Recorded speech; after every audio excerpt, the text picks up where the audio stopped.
Opposition leader Peter Dutton has defended his decision to attend a fundraiser for high-profile hospitality entrepreneur Justin Hems last week, accusing the government of playing politics. Now, reporters Olivia Casely joins me now from Parliament House. Olivia, the opposition leader downplaying his attendance.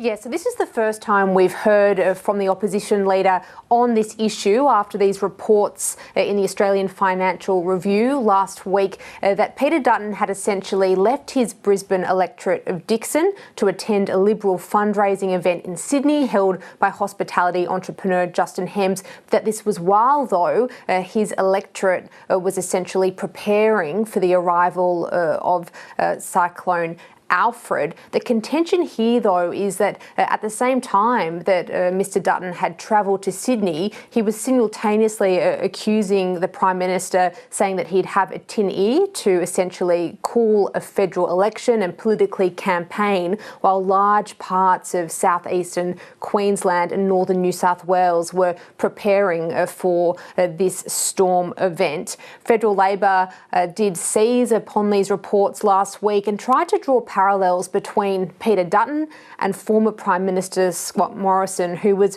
roundly criticised for his handling of the Black Summer bushfires and was believed by many to have been missing in action when he travelled to Hawaii, we'll remember.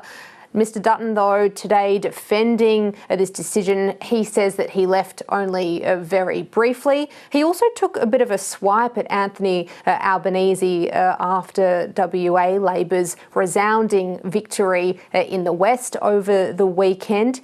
He says this will have no bearing on the actual federal election result because, quote unquote, Anthony Albanese is no Roger Cook. Have a listen.